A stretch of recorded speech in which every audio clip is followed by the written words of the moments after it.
జగన్కి 11 సీట్లే ఎందుకు వచ్చాయి? పోలవరం పూర్తి కాకుండానే కాఫర్ డ్యామ్ సిచ్యువేషన్ ఏంటో, డయాఫ్రమ్ వాల్ పరిస్థితి ఏంటో అసలు క్లారిటీ రాకుండానే బనకచర్ల చర్చ ఎందుకు జరుగుతుంది? అక్కడ నీళ్ళు ఎత్తిపోస్తున్నారు, మొత్తం మునిగింది అంటుంటే రాష్ట్రమంతా ఆ మోటార్ల సౌండ్ వింటుంటే అదంతా కుట్ర అని కొట్టిపారేయడానికి బ్లాటెంట్గా ఎందుకు ట్రై చేస్తున్నారు? ఇలాంటి ఇష్యూస్ కేవలం రాజకీయం కాదు, ప్రజల బతుకులకి రాష్ట్ర భవిష్యత్తుకి సంబంధించిన విషయాలు. అసలు వీటికి కారణం ఏంటి? ఇవన్నీ ఎలా ఆపరేట్ అవుతున్నాయి? ఇలా ఆపరేట్ అవడం వల్ల అల్టిమేట్గా నష్టపోతున్నది ఎవరు అనే విషయం తెలిస్తే మనకి గుండె చెరువు అవుతుంది. మరి ఇలాంటి పరిస్థితికి విరుగుడు ఏముండొచ్చు అనేది కూడా నేను మీతో మాట్లాడతా. This is key talks.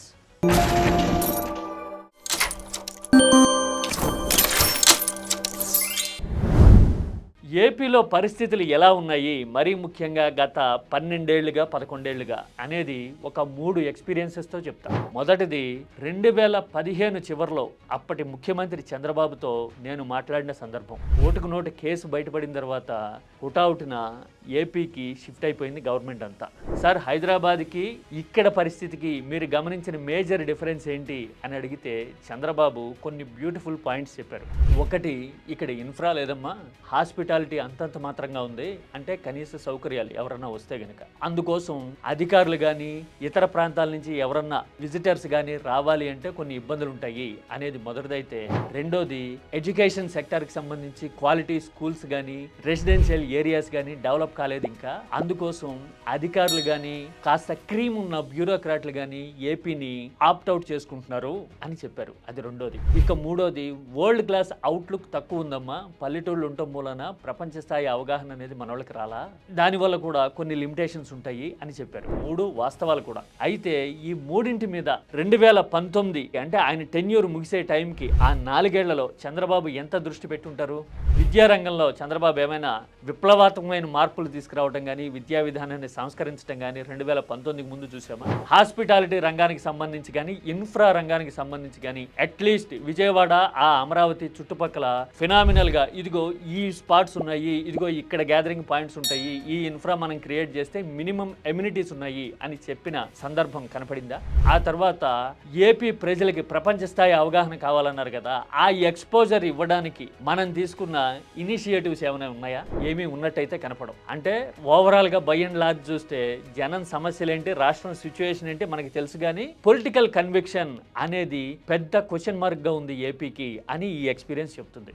ఇక రెండోది, ఫస్ట్ లాక్డౌన్ తర్వాత ఒక నేషనల్ నెట్వర్క్ అప్పట్లో తెలుగులో మీడియా హౌస్ స్టార్ట్ చేయాలనుకుంది. దానికోసం 2 తెలుగు రాష్ట్రాల్లో సర్వే చేస్తూ నేను వాళ్ళ కోసం కన్సల్టెంట్గా పనిచేశాను. 2 రాష్ట్రాల్లోనూ 16 జిల్లాల్లో దాదాపు 28,000 శాంపిల్స్ వాళ్ళు కలెక్ట్ చేశారు. అవి ఏంటి అంటే, మీడియా వైపు నుంచి మీరు ఏం ఎక్స్పెక్ట్ చేస్తారు, మీడియాలో మీరు ఏం చూడాలనుకుంటున్నారు అని వాళ్ళు క్వశ్చన్స్ అడిగారు అందరినీ. తెలంగాణలో అడిగితే మా ఎమ్మెల్యే సాబ్ మమ్మల్ని పట్టించుకోవట్లేదని కొందరు, ఫలానా పథకంలో మాకు డబ్బులు రాలేదని ఇంకొందరు, లేదంటే కనుక మాకు ఇక్కడ ఈ సమస్య ఉంది అని నేరుగా స్ట్రైట్ అవే ముక్కు మీద గుద్దినట్టుగా చెప్పడానికి ప్రయత్నం చేశారు. అంటే మీడియా వాడు వచ్చాడు, మనం చెప్తే గనక మన సమస్య ప్రపంచానికి తెలుస్తుంది అనేది వాళ్ళకున్న క్లారిటీ. అదే ఏపీలో మీరు ఏ పార్టీకి సపోర్ట్ అని ఎక్కువ మంది అడగటం ఆ టీం అబ్జర్వ్ చేసిన ప్రధానమైన పాయింట్. మేము ఇంకా రాలేదు, మీడియా పెట్టబోతున్నామంటే పెట్టిన తర్వాత అయినా ఏ పార్టీకి సపోర్ట్ చేస్తారు మీరు అని జనం ఎక్కువ మంది అడిగారు. దాదాపు 67% ఏమో అదే క్వశ్చన్ అడిగారు అందరూ. ఆ నేషనల్ మీడియా చాలా ఆశ్చర్యపోయింది. 2 తెలుగు రాష్ట్రాలైనా కానీ అక్కడేమో సమస్య గురించి మాట్లాడుతుంటే ఇక్కడేంటి నేరుగా జనం వాళ్ళ గురించి కాకుండా పాలిటిక్స్ మాట్లాడుతున్నారేంటి అని వాళ్ళు జోకులు వేయటం నేను ఫేస్ చేసే ఎక్స్పీరియన్స్. అంటే మనకెప్పుడు మన సమస్యలు మన జీవితాల కంటే కూడా ఆ political volatile situation opinion making మీద ఉంటాం మనం. పైగా ప్రతి ఒక్కళ్ళకి పొలిటికల్ ఇంట్రెస్ట్లు ఉంటాయని, ఇన్క్లినేషన్ ఉంటుంది అని అనుకుంటాం. అసలు న్యూట్రాలిటీ అనేది ఒకటి ఉంటుంది, జనం వైపు నుంచి జనం సమస్యలను చూసే దృష్టికోణం ఒకటి ఉంటుంది అని మెజారిటీ ఆఫ్ అవర్ పాపులేషన్ అనుకోవట్లా. ఇది ఏపీలో కఠోర వాస్తవం. ఇక మూడోది, ఇప్పటికీ సోషల్ మీడియాలో కనపడుతూ ఉంటుంది. చాలా మంది బయట మాట్లాడుతున్నప్పుడు కూడా ఆర్గ్యూ చేస్తుంటారు, ఇలా జరుగుతోంది, ఇన్ని అప్పులు జరుగుతున్నాయనో లేదంటే గనక మరోసారి ఊహాతీతమైన ప్రచారాలతో కాలం నెట్టుకొస్తూ ఉన్నారు అని ఎవరైనా మాట్లాడారనుకోండి, ఆ ఫలానా వాడు మాత్రం ఏం చేశారు, అప్పుడేం చేశావు అని మాట్లాడడానికి ట్రై చేస్తుంటారు. ఇట్లాంటి వాళ్ళు వాళ్ళ సొంత ఒపీనియన్ కంటే కూడా మెయిన్ స్ట్రీమ్ మీడియా ప్రభావంలో కొట్టుకుపోయేవాళ్ళు. వీళ్ళందరూ దీపావళి టపాసు లాంటి వాళ్ళు. టపాస్కి సొంత బ్రెయిన్ ఆలోచన కంటే కూడా తోక ఒక్కటే ఉంటుంది. ఆ తోక ఎవరో ముట్టిస్తారు, అది పేలిపోతుంది. అట్లా ఆలోచించే జనాభా ఏపీలో గణనీయంగా ఉన్నారు. ఇది వాస్తవం. ఇలాంటి జనాభా ఉండబట్టే ఏపీలో బ్లేటెంట్గా మీడియా సైడ్ తీసుకుని రాజకీయ ప్రకటనలు నేరుగా చేస్తూ ఉంటుంది. ఎందుకంటే మేము కొన్ని పాకెట్స్ని, కొన్ని సెక్షన్స్ని ఇన్ఫ్లుయెన్స్ చేయగలుగుతాం అని వాళ్ళ కాన్ఫిడెన్స్. మరి ఈ 3 పాయింట్లు చూస్తే అసలు ఏపీలో రియాలిటీ ఏంటో అర్థమవుతుంది. ఒకటి పొలిటికల్ కన్విక్షన్, రెండోది పబ్లిక్ మైండ్ సెట్, మూడోది